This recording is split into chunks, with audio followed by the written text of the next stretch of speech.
박광길 회장님 강의를 들으시니까 부자 될 것 같으세요? 예, 부자 됩니다. 근데 조건이 하나 있어요. 중간에 포기하지 말 것. 그 조건만 충족하시면, 중간에 포기만 하지 않으시면 부자 될 수 있어요. 그리고 조급하게 빨리 부자 되겠다고 생각 안 하시면 됩니다. 조급하게 빨리 부자 되겠다고 생각하시는 분들은 부자가 된 사람을 제가 본 적이 없어요. 전부 패가망신한. 절대로 그렇게 되지 않습니다. 그리고 이 앞에서 이 리더분들이 우리 김사학 스타마스터나 김성심 로얄 마스터가 환영사를 하면서 여러 비난이라든가 이런 걸 받았다고 그랬어요. 그 비난을 한 사람이 자기를 좋아하는 사람이에요. 자기를 걱정하기 때문에 그런 거 하지 말라고 얘기하는 겁니다. 부모 입장에서 자식이 잘못된 것을 하면은 부모가 가만히 있지 않아요. 마찬가지로 친구도 굉장히 친한 친구면은, 친구가 나쁜 길로 가면은 그 친한 친구라면 반드시 그 길로 가지 말라고 조언을 합니다. 그렇죠? 별로 친하지 않은 친구는 직관놈이 가든가 말든가 오불관은 그렇게 된단 말이에요. 그래서 그것을 하지 말라고 하고 또 맞고 하는 친구가 진짜 친구니까 그걸 인정해 주세요. 맞다, 네 말이 맞다, 고맙다, 네가 그렇게 말해줘서 고맙다. 그러면 한마디만 물어보세요. 그럼 네가 내 노후 책임질래? 네가 내 노후 책임질래? 책임 못 집니다. 결국 결심은 자기가 하는 것이고. 미국의 헨리 포드라는 사람 잘 아시죠? 예, 포드 자동차 공장 설립자입니다. 그 양반이 애터미를 위해서 한 말씀 해놓으시고 돌아가셨더라고. 뭐라고 해놓으셨냐 하면은, 대부분의 사람들이 쓸모없는 것이라고 이야기하는 것에 관심을 갖는 소수가 부자가 된다. 사소하다고 무시하는 것들에 관심을 갖는 소수가 부자가 된다. 이게 대부분의 사람들이 좋아하는 것은요, 그게 레드오션이에요. 피바다예요. 서로 그거 하려고 하잖아요. 엊그제 무슨 공무원 시험 보는데 230대 1? 230대 1을 뚫고 붙은 놈이 그놈이 미친놈이에요. 그렇죠? 그놈이 비정상이야. 그건 떨어지는 게 맞아. 떨어지는 놈이 정상이야. 그런 데는 피바다가 돼요. 왜? 대부분의 사람들이 공무원은 철밥통이라고 인식하고 있는 좋은 자리예요. 그러니까 피바다가 되는 거지. 그런데 이와 같이 네트워크 마케팅처럼 대부분의 사람들이 사소하다고 무시하는 것들에 관심을 갖는 소수가 부자가 된다. 왜? 레드오션이 아니고 블루오션이거든. 블루오션이 눈만 달리고 참을성만 있으면 성공을 해요. 그 다음에 자기 외모에 대해서, 자신에 대해서 당당함을 가지세요. 당당함. 나는 부자가 충분히 될 수 있는 사람이다. 이렇게 생각을 하시기 바랍니다. 자, 지난주에 우리 아리랑에 대해서 잠깐 얘기를 했습니다. 저 영감탱이는 왜 돈 버는 얘기는 안 하고 산신령 같은 놈이 뭐 쓸데없는 얘기만 하나. 요 쓸데없는 얘기를 들어야 돈을 벌어요. 급한 마음을 가지면 돈 못 번다고요. 빨리 먹는 밥이 체한다고. 반드시 그렇게 돼 있어요. 2012년 말에 우리 아리랑이 유네스코 세계문화유산으로 등록됐죠. 무형문화유산으로. 그래서 그걸 지키고 또 세계에 보급하기 위해서 우리 정부에서도 힘을 쓰고 있는데, 정부에서 힘을 쓰는 건 한계가 있습니다. 누가 했어야 돼요? 우리 국민이 해야 된단 말이에요. 그래서 젊은 우리 대학생들이라든가 젊은이들이 아리랑을 지키고 보급하기 위해서 무진 노력을 합니다. 그래서 지난주에는 서울 인사동 쌈짓길에서 있었던 아리랑 프레시마블 감상을 해보셨습니다. 그런데 그 프레시마블 보시고 아무 느낌이 없다. 그러면 그 사람 성공 못해요. 그래도 뭐 느낌이 오는 게 있어야지. 아리랑은 우리 을이고 혼인데 아리랑을 듣고도 아무 느낌이 없다. 그러면 그 얼빠진 사람이에요. 그 사람은 성공 못해요. 그 사람은 우리가 도와줘야 해요. 제3자의 감정이 나에게 들어오기도 하고 내 감정을 3자에게 이입시킵니다. 그게 없으면 인간성이 말라가지고 대인관계가 좋지가 않아요. 그럼 성공 못해요. 예를 들면 픽션이란 걸 알면서도 드라마에서 어떤 슬픈 장면이 나오면 자기도 슬퍼지는 경우가 있어요. 그렇잖아요. 상대방의 감정이 나한테 들어오는 거예요. 그러니까 고객을 만나서 얘기할 때 고객이 이야기하는 걸 보면 고객의 감정을 내가 느낄 수가 있어야 돼요. 아, 이 사람이 상당히 어렵다. 집에서 고생이 많구나. 그게 들어와야 되죠. 그게 제3자, 타자의 감정이 내게 이입된 거예요.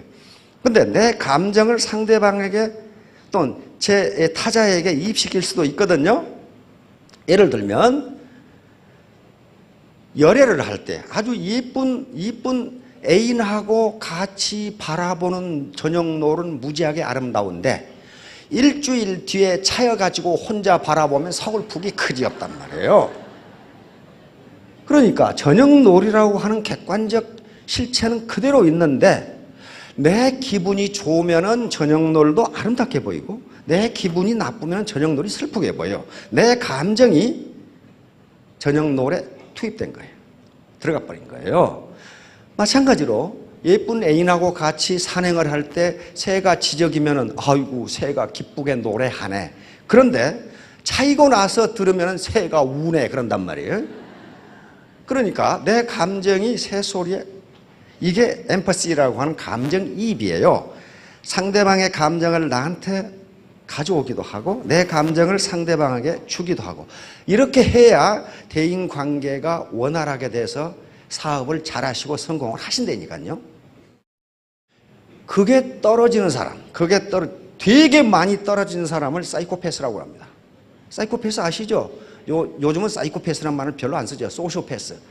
반사회적 인격장애라고 그러는데 내가 이런 짓을 하면은 남들은 얼마나 괴로울까 하는 생각을 안 하는 거예요. 또 그걸 못해, 병적으로 못해요.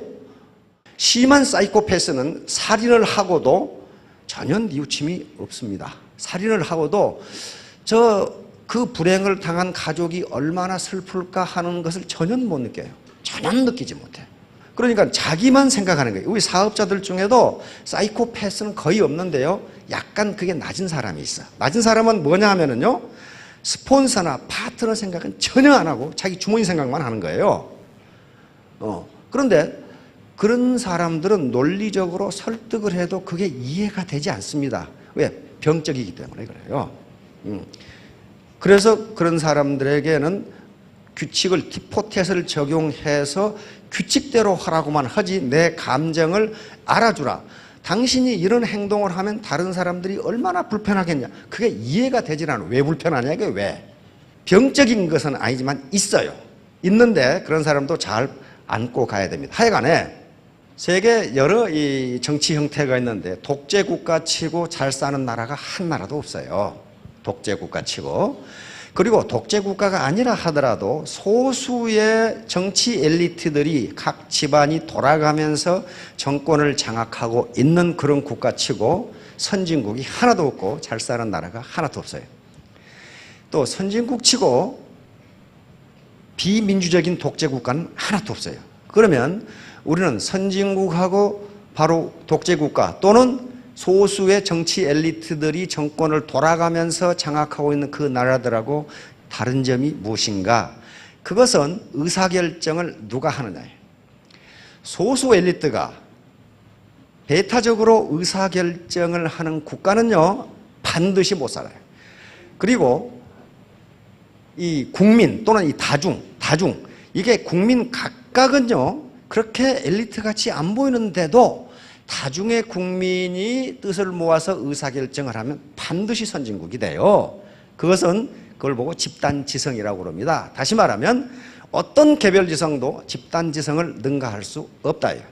그것은 무슨 얘기냐면은 여기 계시는 분들 중에 제가 알고 있는 분들만 하더라도 사회적으로 굉장한 성취를 한 분들이 많아요. 이 중에 교수도 많고요. 박사학위를 가진 분도 굉장히 많습니다. 그리고 다른 다단계에서 굉장히 고위 직급을 했던 분들도 제가 알고 있어요. 그분들은 초짜가 오면은 이거 사람으로 안 보여. 지가 뭘 알아. 그런단 말이에요. 그런데요, 그런 소수 엘리트가 만약에 자기 라인에 들어와서 의사결정을 독점하면요, 그 라인은 절대로 안 돼요. 안 됩니다. 마찬가지로 개인에 있어서도 그래요. 지금까지 살아오시면서 내 생각이 가장 옳다고 생각하고 자기 독단적으로 의사결정을 해서 뭔가 하는 경우에 안 되는 경우가 많아요. 안 되는. 왜냐하면 그것은 독단적인 의사결정이 그래요. 반드시 누구에게 컨설팅을 받는다든가 물어보지 않고, 또는 어떤 지식인에게 또는 인터넷에서 뭔가 자료를 찾아서 그것을 참고하지 않고 독단적으로 내가 다 알아, 이런 식으로 의사결정을 하면 망하는 경우가 많습니다. 바로 왜 그러느냐? 어떤 개별지성도 집단지성을 능가할 수 없다. 그것이 독재국가와 민주 선진국가의 차이점이란 말이에요. 자, 그 점을 오늘 얘기하려고 그래요. 코브라 효과. 물면 죽는 코브라, 뱀입니다. 여기에 코브라 이펙트라고 하는 학술 용어가 있어요. 자, 명언 몇 가지 들어봅시다. 만남이 시작이고 계속 함께하는 것이 발전이고 함께 일하는 것이 성공이다. 오늘 처음 만나신 분들 만남이 시작이에요. 옆에 파트너, 그 다음에 스폰서 보니까 반팽이 같은데 계속 함께 있으라 이 말이에요. 반팽이 아니에요 그거. 그리고 워킹 투게더 is success. 함께 일하는 것이 성공이다. 이게 집단지성이에요. 혼자 안 됩니다. 대부분의 사람들이 사소하다고 무시하는 것들에 관심을 갖는 소수가 부족하다. 참 우리 포드 선생님 참 되게 고마워. 이 말 또 해놓고 갔단 말이에요. 인생에 있어서 유일한 장애는 나쁜 태도이다. 자기가 지금 못 배웠다, 키가 작다, 미모에 자신이 없다, 또는 어떤 육체적인 핸디캡이 있다. 그 핸디캡 아니에요. 뭐가 핸디캡이라고요? bad attitude. 이 attitude는 mental attitude입니다. 정신자세예요. 정신자세. 정신자세. 유일한 장애는 정신자세다. 정신만 똑바로 돼 있으면 장애란 없답니다. 자, 성공은 태도와 함께 시작된다. 바로 mental attitude. 내가 성공하겠다고 하는 mental attitude, 정신적 자세로부터 출발한다. 자, 그래서 재심 합력, 혼자 하지 말고 같이 하라는 거예요. 같이 하라. 같이 하면 집단지성이 발현돼서 반드시 성공한다. 집사광이. 요건 제갈량이 한 얘기인데, 제갈량 같은 신출기모라는 지혜와 이 지식을 가지고 있는 사람이 이때 성상입니다. 제갈량 수상이었어요. 수상인데 밑에 지시를 내려서 지시에 바로 순응하지 말고 내 지시가 맞는지 의견을 올리라고 그랬어요. 그래서 한 하급 관리가, 지금 같은 5급 공무원이 계속적으로 성상님 그 의견은 틀렸다고 의견을 반대를 했어요.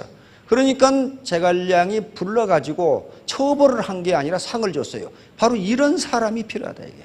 그래서 집사광익이라는 말이 제갈량은 글에 나옵니다. 여러 사람의 생각을 모아서 이익을 넓게 하자. 이익을 크게 하자. 그 말이에요. 그러니까 혼자 생각으로는 안 된다. 자, 다음. 자, 코브라 효과. 이것은 어떤 의사결정 엘리트가 굉장히 좋다고 내린 결정이 오히려 사태를 악화시킨다. 바로 이 유인책의 역효과가 나타나는 것은 소수 엘리트가 의사결정을 독점하기 때문입니다. 나는, 저 사람은 이제 초등학교 나왔어. 나는 대학 나왔다고. 대학도 스카이 대학이야. 저 말 들을 필요 뭐 있어. 그렇게 의사결정을 하면은 반드시 유인책의 역효과, 코브라 효과가 나타난다는 거예요. 코브라 잡아 보상. 영국이 인도를 식민 지배할 때 인도에서 있었던 일입니다. 영국의 총독부 관리들이 그 당시 수도인 델리에 가보니까 아주 맹독성 코브라가 많아가지고 이게 굉장히 위험해. 그래서 기가 막힌 요 총독부 엘리트들이 기가 막힌 정책을 만들었어요. 코브라 한 마리 잡아오면 얼마씩 준다.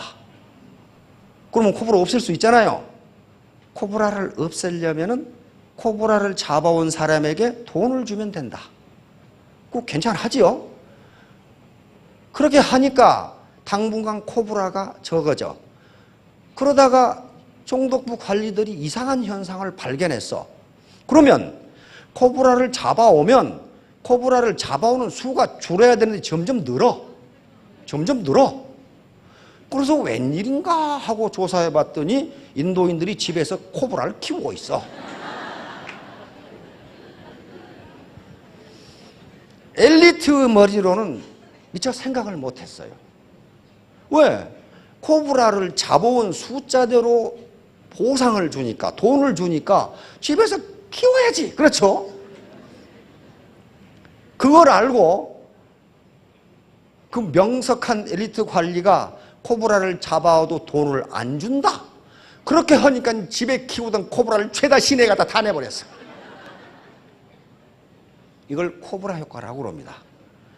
사태를 개선하려고 했던 아이디어가 오히려 사태를 악화시킨다. 그런데 인도인들이 잘못한 건가요? 인도인들이 잘못했다고 생각하시는 분은 초등학교 때부터 세뇌 공작을 받아서 그래요.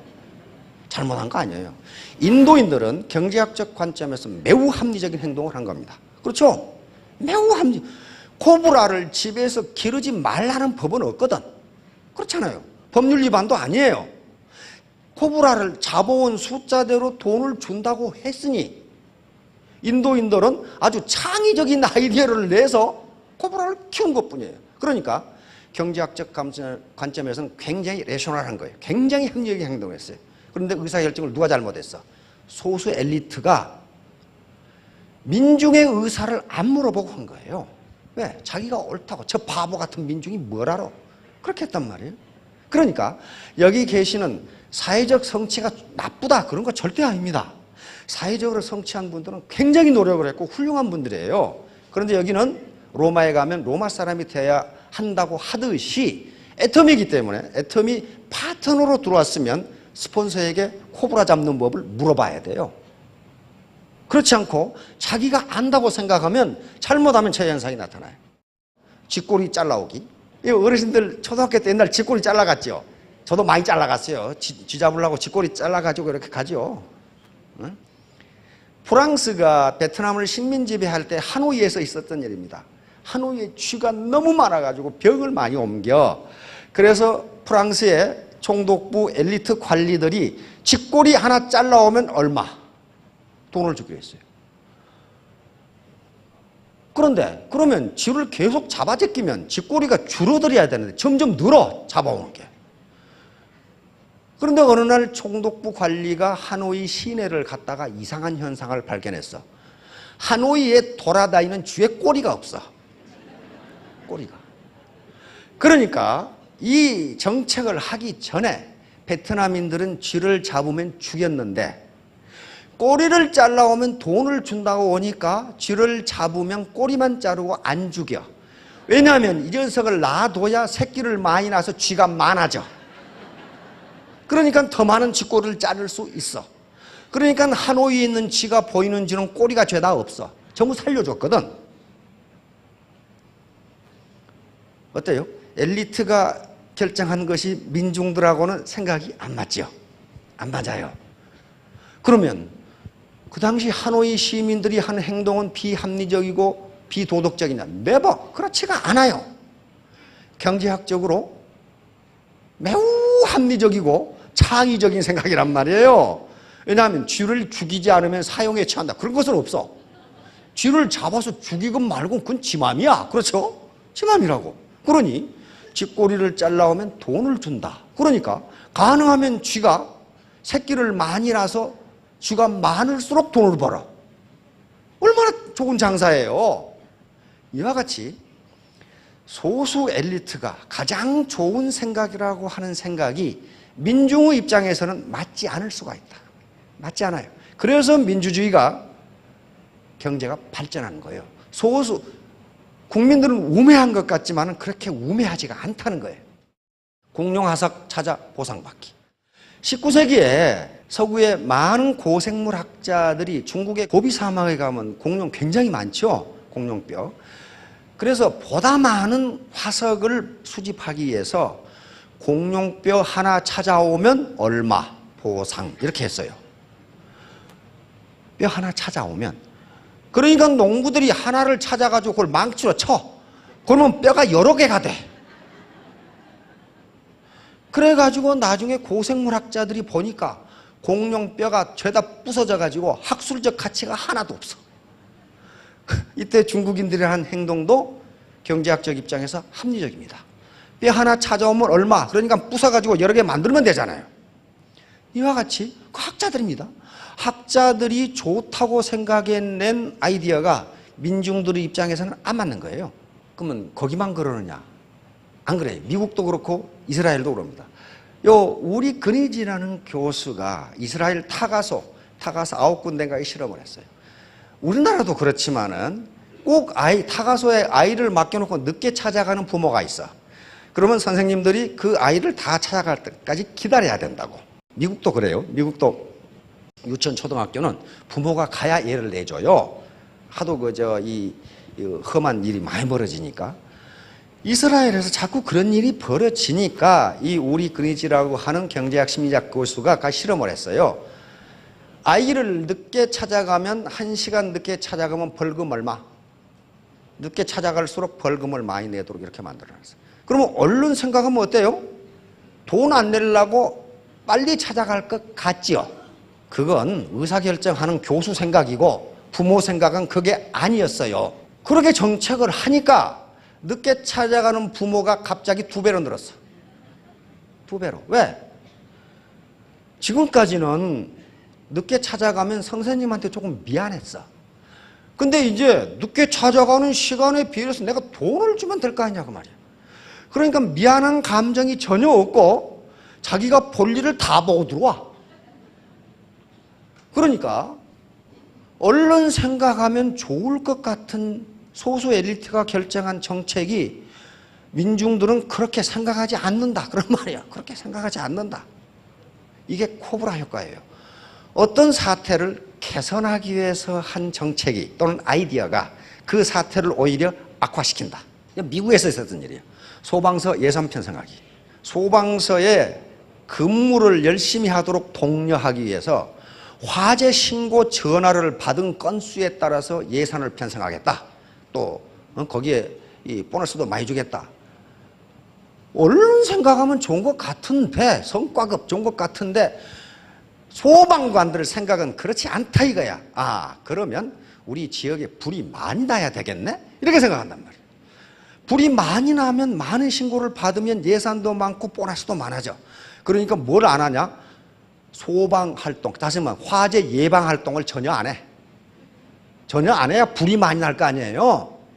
그러니까 열심히 근무하도록 한 정책이 오히려 화재를 많이 일으키는 결과를 가져와 버렸어. 이와 같이 윗사람 몇이 의사결정을 독점해가지고 밑에 물어보지도 않고 한 의사결정은 자칫하면은 역효과를 내는 경우가 많다. 그것이 독재국가가 안 되는 이유예요.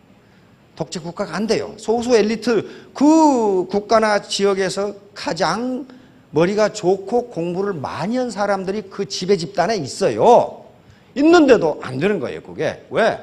그 사람들 생각은 생각이고 일반 국민 생각은 다르다. 그래서 여기에 이 사회적으로 성취를 크게 하셨던 분, 공부를 많이 하신 분, 그리고 다른 다단계에서 높은 직급에 올라가셨던 분들이 독단적인 행동을 하지 말라는 게, 그것이 좋으면 그렇게 해도 되는데 반드시 코브라 효과가 나타나요. 그렇게 해서 내가 잘된 라인을 본 적이 없어요. 꼭 망해. 밑에 사람들이 뭐라 한 줄 알아요? 똑똑하네. 너 혼자 해라. 너 혼자 해라. 그래 완전히 왕따를 시켜. 그리고 밑에서 열심히 안 뛰어. 왜 안 뛰어요? 내가 발에 땀나게 뛰어서 매출이 올라가면 저 꼴배기 싫은 인간 수당이 늘어나? 나도 안 해 그러면. 안 는다고요. 그래서 서로 하나가 되라는 거예요. 그래서 집단 의견을 물어보고 집단지성을 발휘하라는 거예요. 자, 다음. 그래서 이 독단적 의사결정의 부작용이 굉장히 많기 때문에 지금 시중에 가보면은 비판적 사고라는 책이 굉장히 많이 나와 있어요. 비판적 사고를 해야 성공한다. 뭐 어쩌고 저쩌고 나와 있어요. 근데 비판적 사고라는 것은 어떤 문제를 고정관념이나 자기 아집이나 편견에 사로잡히지 말고 다양한 각도에서 바라보라. 그게 비판적이에요. 누구를 비난하거나 그런 게 아니에요. 미국의 이 교수들 강의를 들어보면 강의 끝에 꼭 그래요. 또 강의 전에 내 강의에 대해서 비판적으로 평가를 해달라 그런다고. 그 말은 나는 이런 견해에서 강의를 하는데 너희들이 다른 시각에서 보고 나한테 의견을 제시해달라 그런 말이에요. 나를 비난하라 그런 말이 아니에요. 그러니까 비판적 사고, 다시 말하면 근데 혼자서 비판적 사고를 하기가 어려워요. 여기 애터미는 특히 슈퍼 시너지가 나올 수 있는 조건을 갖추고 있는 게 이 프리 엔트리, 다시 말하면 엔트리 베리어가 없어요. 진입 장벽이 없기 때문에 누구나 연령이나 학력이나 경력이나 사는 지역이나 가치관이나 종교에 관계없이 멤버가 될 수 있어요. 그러니까 문제 하나를 가지고 각각의 시각으로 볼 수 있어요. 이게 비판적 사고예요. 이걸 하지 못하면 다단계판에서 성공하기가 힘들어요. 왜냐하면 국민들의 시각이 대단히 비우호적이기 때문에 거기에서 어떤 컨센서스를 이루지 못하면 성공할 수가 없어요. 이런 거예요. 이런 거. 요 두 놈 보세요. 서로 자기가 잘났다고 먹으려고 하면 못 먹어요. 못 먹잖아요. 그런데 둘이 쏘삭쏘삭해서 요 놈 먼저 먹고 다음에 먹으면 되잖아요. 요거 둘이가 만약에 인도 총독부 영국 엘리트하고 프랑스 엘리트가 만났다면 잡아다녀서 둘이 굶어 죽고 말아요. 그러나 일반 민중은 그렇게 생각 안 해요. 왜 못 먹냐 이거 왜? 이제 학습 조직입니다. 학습 조직. 다시 말하면 오늘날 거의 유수 기업은 학습 조직으로 간다고 선언을 해놨어요. 학습 조직이라고 하는 것은 피터 생게라는 교수가 MIT 경영대학원 교수인데요. 슬론 대학원 교수인데 이분이 쓴 책 제5경 The Fifth Discipline이라고 하는 책에서 나온 것인데요. 이거예요. 전 구성원들이 새로운 지식을 서로 습득하고 공유하는 거예요. 여기 애터미 오셔가지고 다단계 사업 또는 네트워크 마케팅에 대한 새로운 지식을 습득하잖아요. 습득하는데 혼자만 습득해서는 안 되고 어떻게 해요? 쉐어, 공유해야 된다. 같이. 공유함으로써 구성원들의 역량을 높여 조직 성과를 증진시켜 나가는 조직. 그러니까 이렇게 하지 않으면 여기 나오는 리더들처럼 월천댁 오천남이 될 수가 없어요. 왜 그러냐면은 평균적으로, 개별적이 아닙니다. 평균적으로 봐서 애터미 사업을 하는 사업자분들 또는 회원분들의 인적 자본은 휴먼 캐피탈은 삼성이나 LG나 SK나 유수한 기업들의 인적 자본과 1대1로는 결코 비교 우위라고 할 수가 없어요. 아주 정말 엘리트들이에요. 1대1로는 이 중에서 그 사원들을 이길 사람이 별로 없어요. 평균적으로 그렇단 말이에요. 그러나 이것이 학습 조직으로 가서 집단지성을 이루면은 그 어떤 개별지성도 집단지성을 능가할 수가 없어요. 소위 그것이 못난 갓파치 셋이 제갈량을 이긴다는 중국 속담이에요. 갓파치 하나하나는 못났지만은 셋만 모이면 제갈량도 이길 수 있다. 자, 요거예요. 이것이 앞에서 말한 코브라 효과가 딱 맞아 떨어지는 거예요.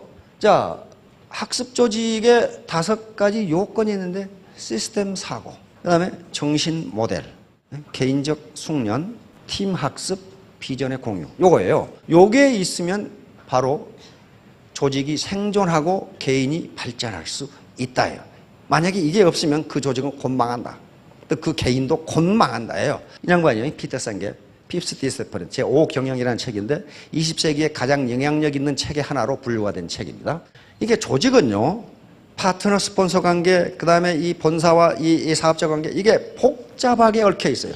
복잡하게 이루어진 하나의 시스템입니다. 그리고 우리 몸도 시스템 오브 시스템스예요. 그러니까 여러 가지 시스템이 얽혀져서 하나의 인체라고 하는 시스템을 만들어요. 자동차도 마찬가지입니다. 자동차, 이 구동 시스템, 그 다음에 이 연료 주입 시스템, 그 다음에 전기 시스템, 전자 시스템, 여러 시스템이, 서브 시스템이 모여서 자동차라고 하는 하나의 시스템을 만든다고요. 그런데 이 하부 시스템 중에 하나라도 고장 나면 전체 시스템이 고장 나버려요. 여기에 군명평상이라는 게 장님 코끼리 만지기란 말이에요. 그런데 이건 인도에서 나온 이야기입니다. 코끼리 다리를 만진 장님은 뭐라고 그랬어요? 코끼리는 기둥이다. 코끼리 배를 만진 사람은 코끼리는 집천장이다. 귀를 만진 사람은 코끼리는 부채다. 코를 만진 사람은 코끼리는 파이프이다. 그런데 각각의 장님이 평가한 코끼리는 맞아요, 틀려요? 맞아요. 맞다고. 틀리지가 않아요. 맞아요. 맞는데 어떻게 한 거예요? 시스템 사고가 아니고 부분 사고를 한 거예요. 그러면 이 장님들을 전부 모아서 토론을 하면 코끼리가 나온다고요. 그게 나온다고. 그래서 여기에 프리 엔트리, 즉 진입의 자유가 있으니까 여러 지금까지 인생 경험을 한 분들이 모여 있기 때문에 한 가지 문제가 일어났을 때 그것을 가지고 각각의 의견을 들어보면 최적의 해결 방안이 나온다는 거예요. 그게 시스템 사고예요. 전체, 나 혼자만 생각하지 말고 전체를 한번 생각해 보라. 전체. 예, 합성의 오류.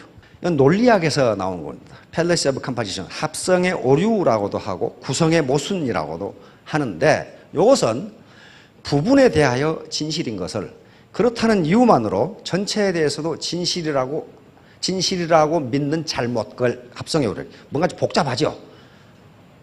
복잡한데 그냥 들어보세요. 부분에 대하여 진실인 것을 그렇다는 이유만으로 전체에 대해서도 진실이라고 믿는 잘못. 쉽게 말하면 부분에 대해서는 좋은데 전체에 대해서는 좋지 않다, 그런 말이에요. 이 현상이 있기 때문에 사회가 이렇게 복잡하고 이해관계가 많고 싸우고 충돌하고 그러는 거예요. 부분에 대해서 좋은 것이 전체에 대해서 좋다면 우리는 매우 화기애애하게 살 겁니다. 그런데 문제는 사회현상이나 경제현상, 인간관계에서는 절대로 그게 성립할 수가 없어요. 자, 여기 예가 몇 가지 나와 있어요. 이분은 우리 국민들이 다 존경하는 김수환 주기영님이시고 신부님이시죠. 이분은 국민들의 대부분이 존경하는 성철 스님이세요. 두 분은 국민들로부터 엄청난 존경을 받고 있지만 나도 존경하는 사람이 돼야지. 그래서 전 국민이 신부가 되고 스님이 되면 어떻게 됩니까? 30년 후에 나라가 망해버려. 자손이 없어. 또 부분에 대하여 성립하는 것이 전체에 대해서 성립하지 않고 앞에 분해의 원리가 있어요. 분해의 모순. 합성의 모순만 있는 것이 아니고 분해의 모습도 있어요. 전체에 대해서 진실인 것을 부분에 대해서도 진실이라고 아는 잘못. 그러니까 전체에 대해서는 성립하는데 부분에 대해서는 성립하지 않는다, 그런 말이에요. 예를 들면 물은 산소와 수소로 H2O로 돼 있죠. 그런데 물은 불에 타지 않습니다. 그러나 그걸 분해해서 산소와 수소로 해버리면 타요. 이와 같이 전체와 부분은 달라요. 그래서 개별 행동을 하지 말라. 또 우리 인체를 분해해보면 흙에 있는 성분하고 같다 그랬죠. 무슨 칼슘, 철, 마그네슘, 알루미늄 다 들어있어요. 그러면 그것을 병에다 갖다가 합해보세요. 인간이 되는지. 안 된다고. 그게 안 돼요. 우리 몸에 있는 성분 다 분석돼 있잖아요. 원소, 물 다 분석돼 있어요. 그거 병에다 담아가지고 한꺼번에 시멘트 반죽 같은 데 해보라고. 인간이 되는지 그게. 안 된다고요. 정신 모델. 이건 기업의 문화입니다. 기업의 문화가 그 기업의 흥망을 좌우합니다. 우리 한류가 이렇게 퍼져나가는 게, K-팝이 퍼져나가고 세계 사람들이 중국이나 일본이 모르겠어요. 근데 그걸 따라올 수가 없어요. 절대로 못 따라옵니다. 왜? 그 문화가 우리처럼 되어 있지를 않아요. 한마디로 중국이나 일본은 수직 문화입니다. 우리는 수평 문화예요. 유교의 가부장적 이 질서가 있지만은 그건 좀 희석되어 있고 수평 문화예요. 걸그룹을 만드는데, 소녀시대를 만드는데 오야봉이 너 이렇게, 그래서 그놈의 춤이 되겠어요? 음악이 되질 않아요. 수평 문화에서만 가능해요. 그 문화예요, 문화. 따라서 애터미는 애터미의 고유 문화가 있어야 되고, 이것이 인류 보편적 가치에 맞지 않으면 애터미는 언젠가 망해요. 따라서 반드시 그 기업의 문화가 우리가 인류가 생각하는 보편적 가치에 맞아야 돼요. 그렇지 않으면 조폭하고 똑같아요. 조폭 집단은 그 가치가 인류 보편적 가치에 맞지 않기 때문에 오래가지 못해요. 보스가 죽으면 그대로 망해요. 자, 그래서 우리 애터미의 문화는 여기 맨 마지막에 보세요.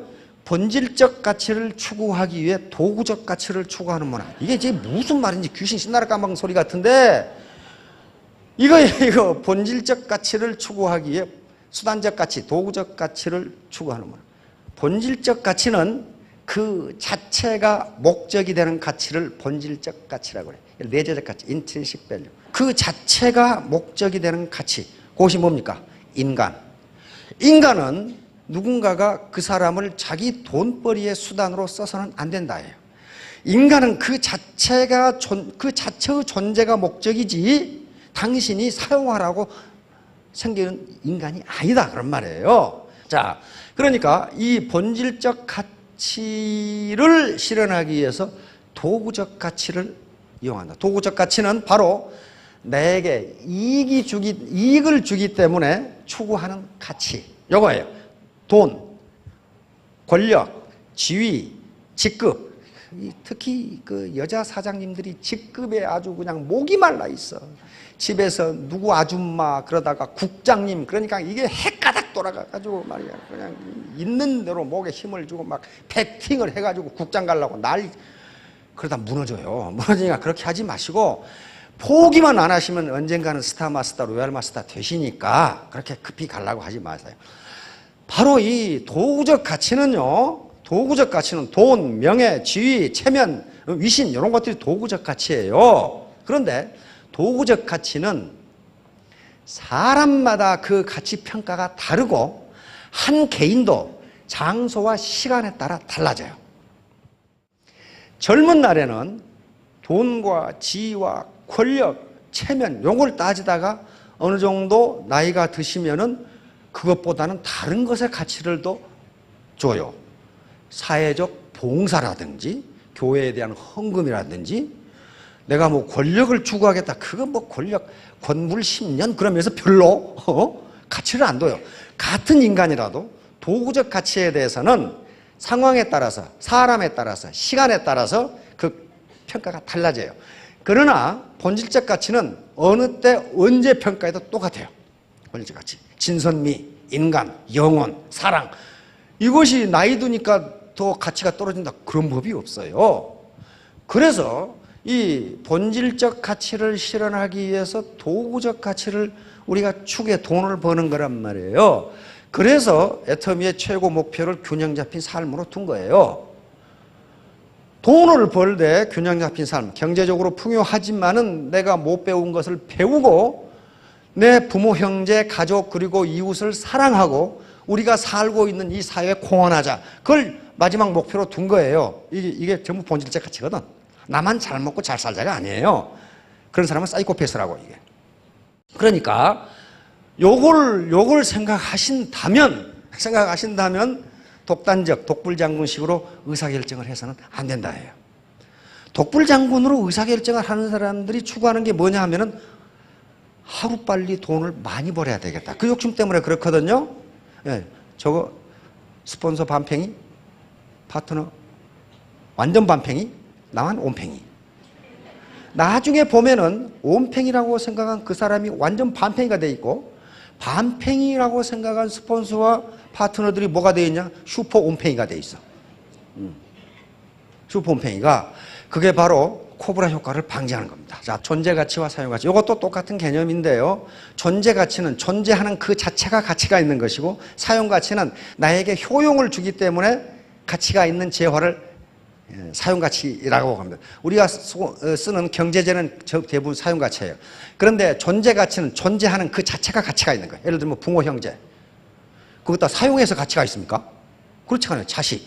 사용해서 가치가 있는 게 아니에요. 그 다음에 우리 문화유산, 아리랑. 이건 존재하는 것 자체가 가치가 있어요. 자연 환경. 이건 존재하는 것 자체가 가치가 있어요. 대한민국이라는 나라. 존재 자체가 나에게 가치가 있어.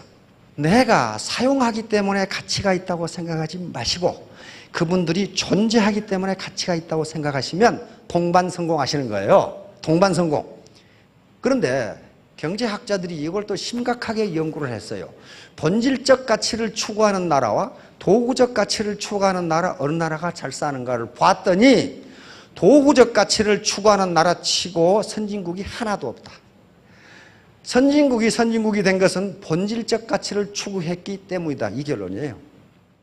왜냐하면 도구적 가치는 일정 수준 이상 소비를 하면 탕진이 돼버려.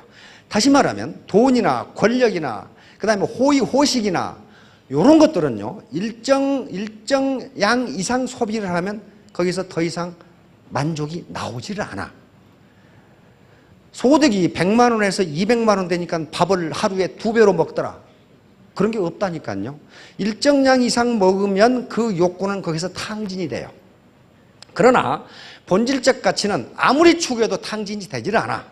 예를 들면 부모와 자식 간의 사랑이라든지 어떤 자기가 믿는 종교에 대한 헌금이라든지 또는 후진국 어린이들에 대한 어떤 봉사나 또는 기여라든지 하는 것은 하면 할수록 더 자기 만족이 커지는 거지 거기서 이제는 됐다. 나는 이제 그만할래. 그게 안 된다는 거예요. 그러니까 선진국들이 대부분의 본질적 가치를 추구했기 때문에 그 본질적 가치를 실현하기 위해서 경제개발을 하다 보니까 경제성장이 멈추지가 않는다는 거예요. 왜? 본질적 가치를 충족한다는 게 쉬운 일이 아니거든요. 자, 다음. 그러니까 본질적 가치를 추구하시는 분들이 돈을 벌어요. 자, 바로 이 신사숙녀가 애터미가 지향하는 바로 인간상인데 이것도 본질적 가치예요. 신사숙녀는 무슨 뭐 옷 근사하게 입고 뭐 그런 게 학력 그런 게 아니고 건전한 상식을 가진 또 양심을 바탕으로 건전한 상식을 가진 남녀를 우리는 신사숙녀라고 합니다. 건전한 상식이에요. 애터미는 회사를 위해서 사업자들이 희생하라 그런 말을 절대로 하지 않습니다. 그 반대로 얘기해요. 회사를 이용해서 사업자들께서 성공하시라. 우리를 이용해서 개인이 성공하시라. 그러려면 개인의 숙련, 퍼스널 마스터리가 반드시 있어야 돼요. 사업을 어떻게 하는지, 원만한 인간관계를 어떻게 발전시켜 나가는지, 파트너와 스폰서 관계는 어떻게 해야 좋은 건지 그걸 누가 가르쳐줄 수가 없잖아요. 개인적 숙련이 필요해요. 개인적 숙련. 여기 계시는 분들 모두 회사와 조직을 이용해서 개인의 성공을 도모하십시오. 회사를 위해서 희생할 거 없습니다. 그럼 회사를 뜯어먹으라 그 말 아니고 같이 잘 살자요. 같이 동반성공하자. 자, 다음. 요것은 바로 아까 그거예요. 구성원들 간의 대화와 토론을 통해서 지식과 정보를 공유하자요. 그래야 하면 코브라 효과가 일어나지 않아요. 리더라고 해서 제멋대로 하면은 그 조직은 절대로 크지 않아요. 절대로 크지 않아요. 왜? 아까 리더는 그래도 엘리트인데 엘리트의 독단적 결정이 엘리트가 생각하기에는 굉장히 합리적인 것 같지만은 밑에 파트너들이 보면 불합리할 수도 있다예요. 그럼 반드시 코브라 효과, 유인책의 역효과가 나타납니다. 예. 피터 샌게이 교수의 경우 바로 이거예요. 혼자 독단적인 의사결정을 하는 리더가 있는 집단은 IQ 130을 모아놔도 거기서 나온 아이디어는 IQ 60밖에 안 된다. 우리나라에 3번이나 와서 이 말을 했어요. 그러니까 내가 다 반팽이고 나만 온팽이다 라고 생각하시는 분은 이렇게 이걸 명심하세요. 피터 샌게이 교수가 우리나라에서 강조한 거예요. 독단적 의사결정을 하는 리더가 있는 조직은 그 밑에 IQ 130을 모아놔도 거기서 나온 아이디어는 IQ 60밖에 안 된다. 이게 코브라 효과예요. 바로 비전을 회사와 사원, 구성원이 같이 가져야 된다. 회사는 성장하는데 회사가 이익을 너무 많이 가져가서 나는 성장 못한다. 이건 비전의 공유가 되지를 못해요. 같이 동반성장해야 돼. 같이 동반성장. 이렇게 하면은 이런 조직을 학습 조직이라 하고 이런 조직은 망하지 않는다 그랬어요. 망하지 않는다. 학습 조직은 행동을 유발하는 시스템을 바꿔요. 시스템을 바꾸는데 비학습 조직은 결과만 가지고 따져. 잘했느니 못했느니 시스템이 어떻게 되어 있는지는 이야기하지 않아. 다시 말하면 코브라를 잡아오면 돈 준다. 이 시스템이 잘못되어 있기 때문에 문제가 일어났는데 코브라를 잡아온 놈한테 잘했느니 못했느니 따져가지고는 안 되는 거라 그런 말이에요. 네. 권력의 타락. 이건 심리학자들이 하는 얘기인데 권력은 어디서 나오냐 하면 2가지에서 나옵니다. 하나는 금권에서 나오고 또 하나는 인사권에서 나옵니다.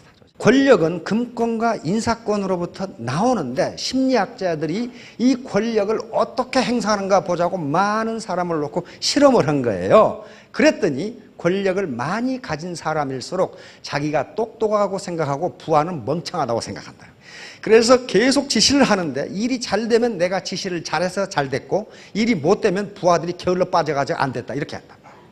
이것을 학자들은 그래서 권력의 타락이라고 했어요. 왜냐하면 이런 조직은 얼마 못 간다는 거예요. 자, 다음 중심성상 이제 결론입니다. 많은 사람의 마음을 합하면 단단한 성이 된다. 그러니까 독불장군식으로 혼자 의사결정을 하지 않고 파트너 스폰서가 한꺼번에 마음을 합하면 강한 성처럼 무너지지 않는다예요. 무너지지 않는다. 중심성성이에요. 중구사금은 많은 사람들이 같은 말을 하면, 한 마음으로 같은 말을 하면 쇠라도 녹인다. 그러니까 많은 사람들, 한 사람이 아니고 똑똑한 엘리트가 아니고 많은 사람들이 마음을 합해서 우리 같이 성공하자, 동반 성공하자, 이렇게 하면 그 말이 쇠를 녹여서 그대로 된다. 그런 말이 그대로 된다. 마도 성공은 말이 도착하자마자 성공했다. 금년이 무슨 년이라고요? 갑오년 청마의 해입니다. 청마의 해. 청마의 해니까 말이 도착했죠. 말이 도착하면 성공하도록 돼 있어요. 자, 문제가 되는 것은 그 문제 자체가 아니다. 그 문제에 대한 당신의 태도이다. 여기서 태도는 멘탈 애티튜드입니다. 당신의 정신자세다. 문제가 일어났을 때 그것은 객관적으로 일어나게 돼 있으면 하는 수 없는 거예요. 그러나 그 문제를 어떻게 해결하고, 원망만 하고 있을 것이냐, 그 아이디어를 찾아낼 것이냐, 나 혼자 해결하려고 할 것이냐, 안 그러면 파트너 스폰서하고 중지를 모을 것이냐 하는 그 태도, 애티튜드가 가장 중요하다. 이걸 늘 제가 제시하죠.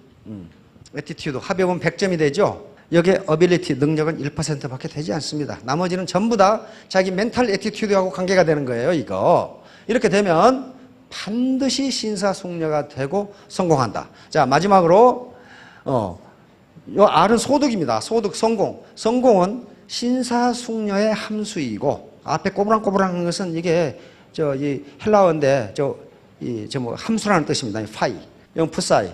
이건 신사숙녀는요, 신사숙녀는 아무나 되는 게 아니고 능력과 인품을 동시에 갖춰야 됩니다. 사람은 좋은데 무능력하다, 그걸 보고 신사숙녀라고 하지 않아요.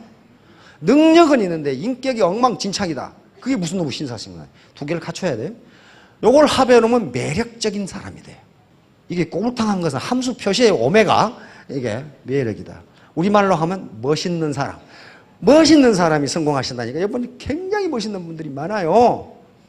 전부 금년 이내에, 3년 이내에 월천댁 5천남이 되시기 바랍니다. 예, 감사합니다.